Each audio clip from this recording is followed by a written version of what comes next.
Reality, grief, hope.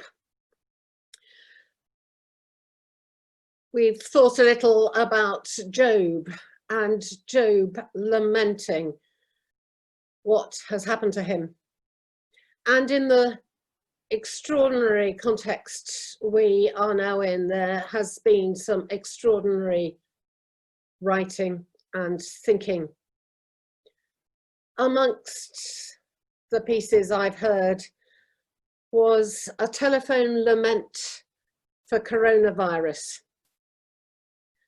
written by one of our many BAME doctors, an intensive care specialist in Manchester, who's a Christian and who wanted to reflect publicly on how it has felt to look after those who have been desperately ill.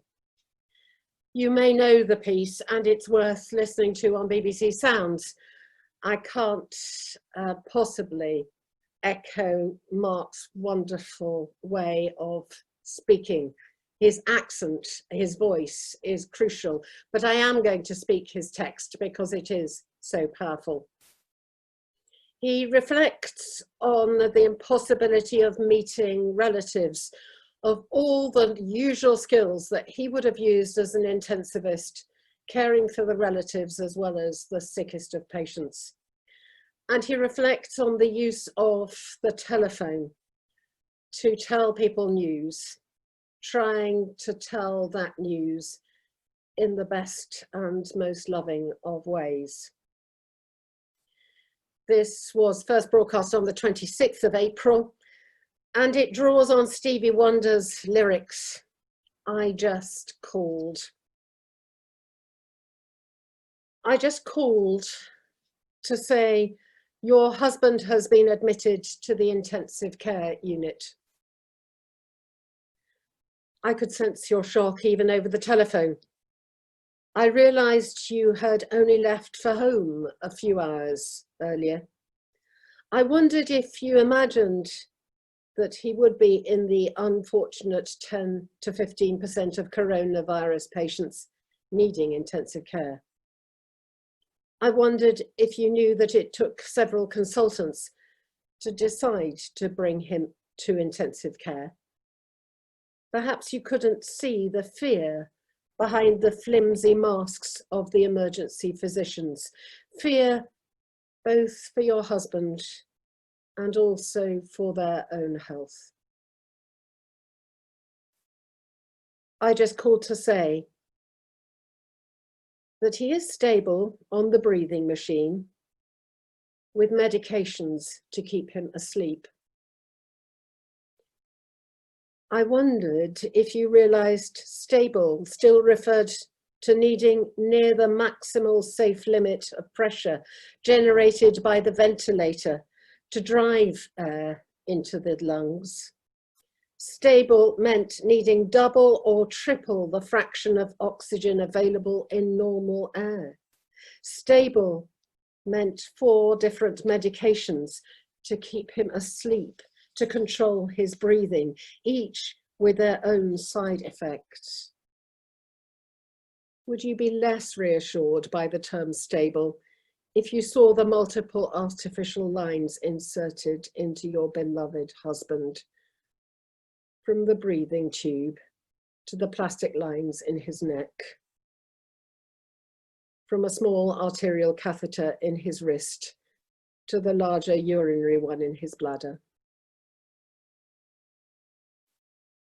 I just called to ask, are you doing all right yourself? I wondered if you realized we healthcare workers are also struggling to take care of ourselves. After all, many of our loved ones are of similar ages, with similar comorbidities and health conditions as your husband. We cannot help imagining our own loved ones in similar positions. We harbour the constant fear of bringing the virus back to our families. Like you, the lack of social gatherings has impaired our resilience. We find solace in prayer, meditation, books, exercise, gossip, dark humor, chocolate, alcohol. The list spirals downwards. Our traditional knowledge and protocols have been questioned, our prognostic methods challenged, our patience tested, and the gaping flaws in our systems revealed. Yet we look ever outward, seeking to care rather than to be cared for. I just called to say it is too early to tell how he would fare in this disease process. I wondered if you realize your husband would be spending more than a couple of days on the ventilator, that the mortality rates from ICUs around the country have been hovering around 50%. Of all our prognostic methods and advanced technologies, his fate may as well be determined by a flip of the coin. I wondered if you sensed the discomfort in my voice, the need to provide life-changing information over the phone. I wondered if you were shifting in your seat as much as I was, gripped by the realization that the next fortnight would determine if your husband would live to see your face again. I felt disappointed for not being able to offer a tissue or a hand to hold over the phone when you broke into tears. I just called to say his breathing is getting worse.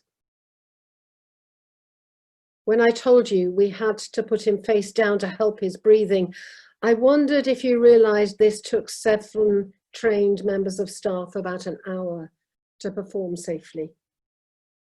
As I explained the ebb and flow of patient journeys in intensive care, I was thankful you could not see my head in my hands.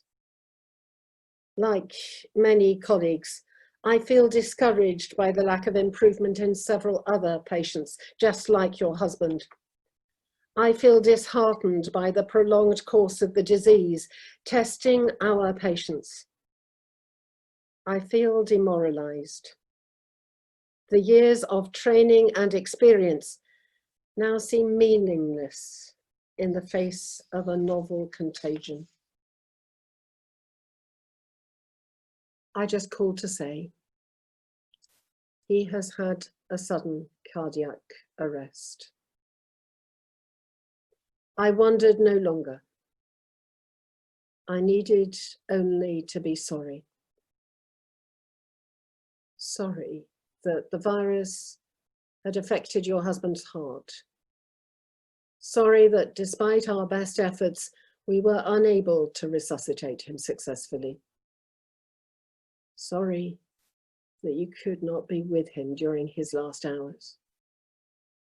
Sorry that you may never meet me or the team that took care of him. Sorry that while his death was consistent with the 5 to 10% overall mortality rate, he was still 100% of your life. I just called to say how much we cared. I just called to say, I'm sorry. And we mean it from the bottom of our hearts. There is so much in our hearts that we have experienced. There are just a few moments for you to consider what you most lament, what you are most sorry about. So we pray.